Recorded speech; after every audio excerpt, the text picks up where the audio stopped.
Bonjour, c'est André de la Charlerie qui vous parle pour un tutoriel de prise en main d'Etiglis. Aujourd'hui, je vous propose de découvrir un peu plus avant les possibilités de personnalisation des exercices ainsi que quelques facilités complémentaires en construisant, comme toujours, une activité fort simple qui nous servira de support. Ainsi, nous demanderons à nos élèves de mettre en ordre les jours de la semaine.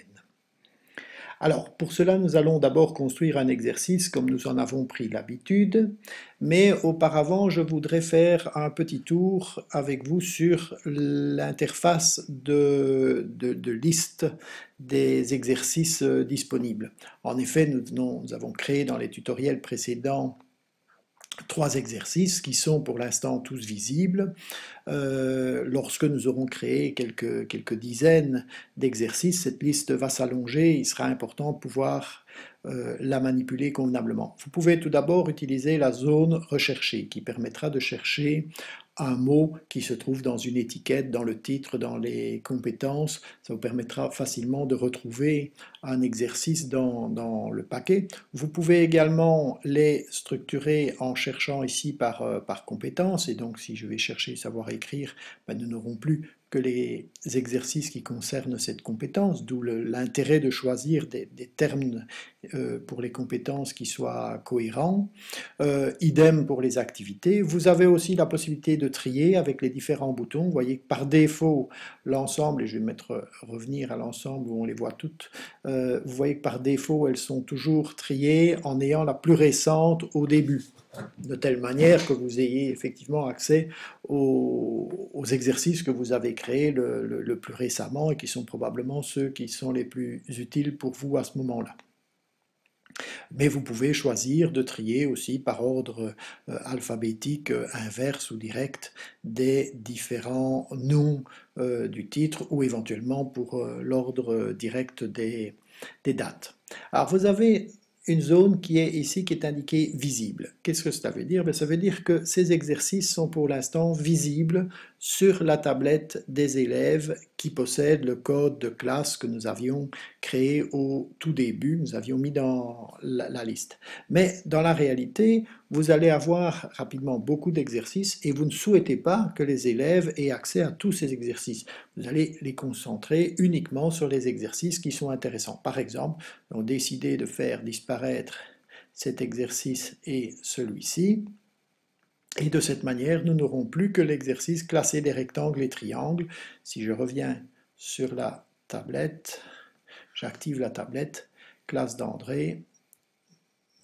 Oui, il faut recharger l'ensemble, mais cette fois-ci, vous n'avez plus que la liste, que l'exercice que nous avons retenu. Et de cette manière, vous concentrez leur attention uniquement sur ce qui est nécessaire. De la même manière, et en tout cas en parallèle à ça, vous avez une boîte avec des actions. Parmi ces actions, vous avez la possibilité de supprimer évidemment un exercice qui est inutile ou qui est finalement inadéquat, ou de dupliquer un exercice. Et vous pouvez ici le dupliquer dans cette classe-ci, mais si vous créez d'autres classes, vous pourrez les envoyer dans vos autres classes.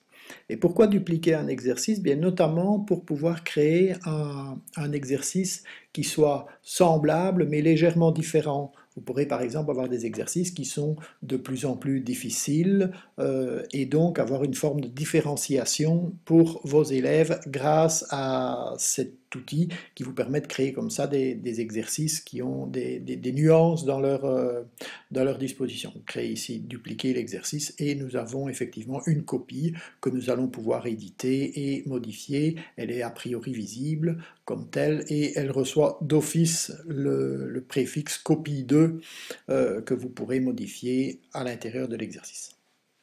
Alors, revenons sur ce que nous voulions faire, c'est-à-dire créer un nouvel exercice pour nos élèves en ajoutant cette fois-ci, en gérant la ligne du temps.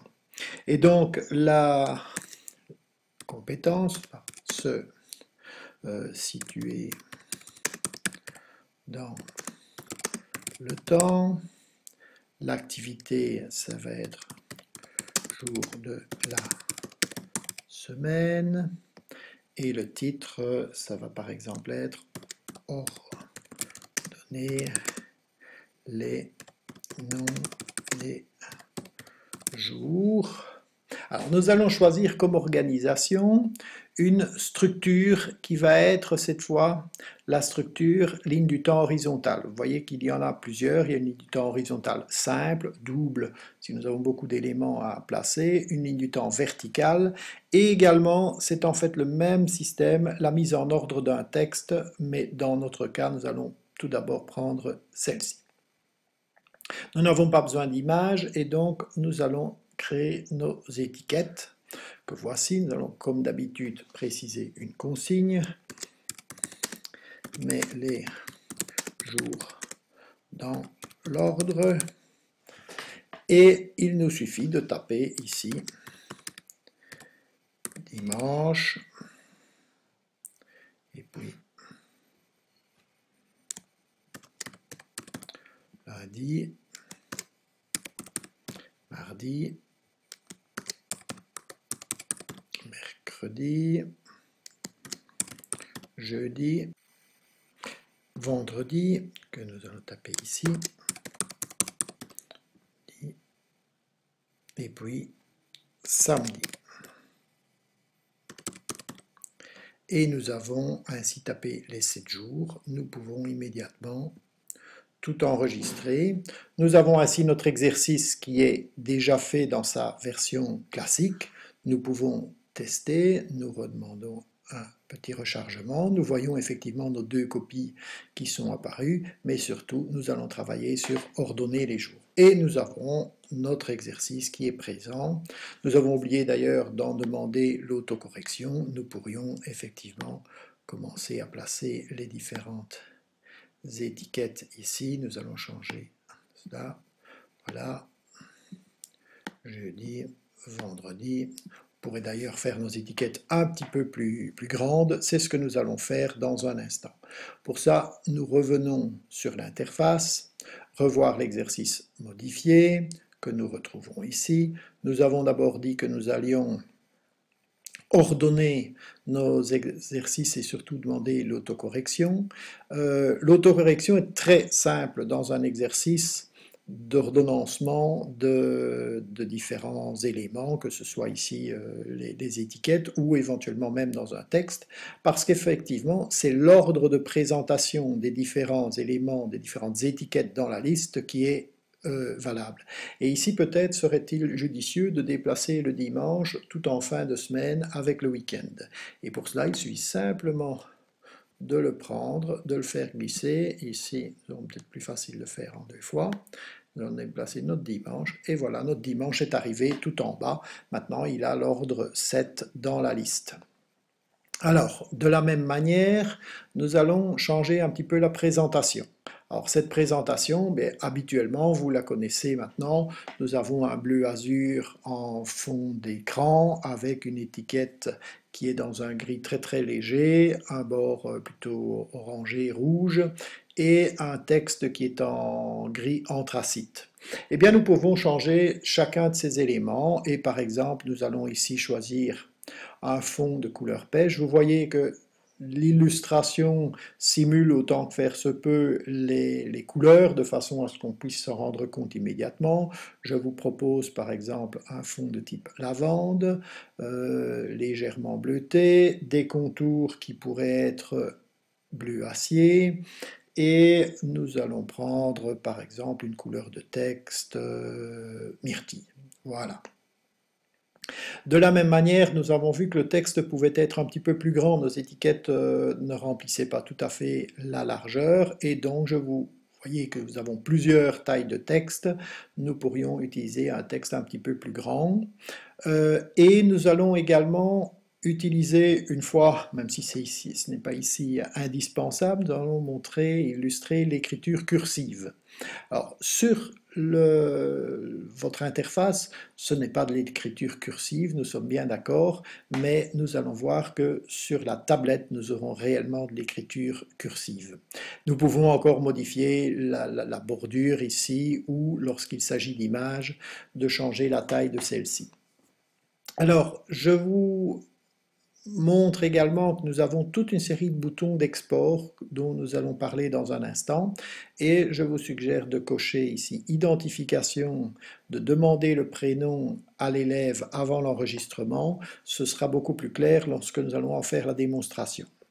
Dans la deuxième zone, qui est celle que nous avons déjà utilisée pour définir par exemple les différentes zones de classement.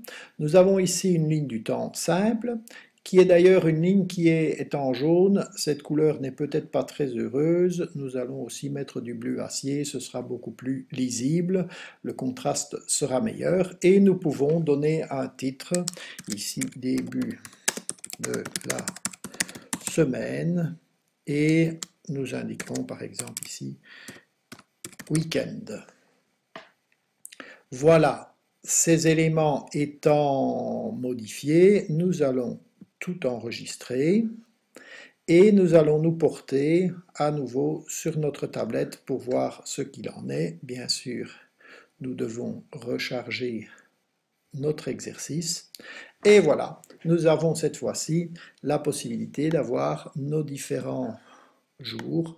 Nous avons placé maintenant le dimanche en bout de course, samedi, voilà, notre vendredi vient ici. On n'est pas obligé d'ailleurs de les placer de façon...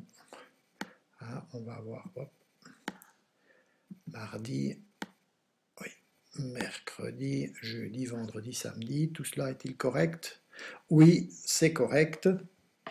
Nous pouvons aussi, et c'est cela que je voulais vous démontrer, enregistrer une trace de cet exercice. Nous allons garder une photographie de cet exercice. Alors sur les tablettes qui ont Android version 2 ou 3, 3 ou 4, pardon, vous aurez ces différents boutons qui apparaîtront ici au-dessus.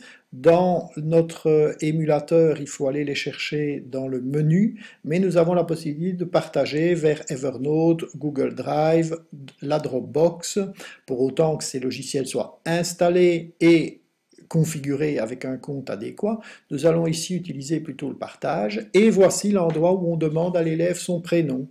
Alors je vais taper mon prénom et vous voyez que j'ai une liste qui apparaît parce que j'avais déjà tapé une première fois mon nom. Le système l'a mémorisé et de cette manière-là, c'est encore plus simple. Il suffit de sélectionner dans la liste. De cette manière, même avec des petits élèves qui savent à peine écrire, vous pourrez rapidement les aider à taper une première fois leur nom et ils pourront le sélectionner sans difficulté. Voilà, nous allons l'enregistrer et par exemple ici, nous allons l'envoyer avec Google et je vous suggère d'envoyer vos meilleurs exercices à etiglis@gmail.com. De cette façon-là, nous n'allons pas ici compléter par un message, envoyer le message, et ce message sera bien disponible. Nous pourrions d'ailleurs aller le consulter et voir un peu ce que ça donne. Ici, si je vais voir dans les messages envoyés, nous pouvons effectivement retrouver notre exercice qui a été enregistré. De cette manière, vous pouvez aussi facilement l'imprimer et en faire tous les usages que vous souhaitez, le garder dans une farde si vous le souhaitez, etc. Ou revenir dessus par la suite. Voilà, vous avez ainsi pu voir ces éléments. Revenons encore une dernière fois sur l'exercice. Vous aurez constaté que nous pouvons aussi modifier certaines couleurs et donc par exemple nous aurions pu ici décider de mettre le samedi dans une couleur différente, hein, par exemple mettre de couleur printemps et ceci, et de cette manière ces deux étiquettes seront spécialement présentées. Tous ces paramètres peuvent également, oui il faut évidemment enregistrer votre travail, et tous ces paramètres peuvent être également disponibles dans vos préférences. Donc dans vos préférences, vous pourrez spécifier quels sont les choix que vous voulez avoir par défaut dans chaque nouvel exercice. Et de cette manière, vous pourrez retrouver ici, si je reviens sur le logiciel Etiglis, quitter celui-ci, et recharger une dernière fois. Et vous voyez évidemment que nos étiquettes ont été adaptées. Voilà, je vous remercie de votre attention pour ce nouveau tutoriel et je vous rappelle que vous retrouverez toute l'information également sur etiglisse écolenumérique.be.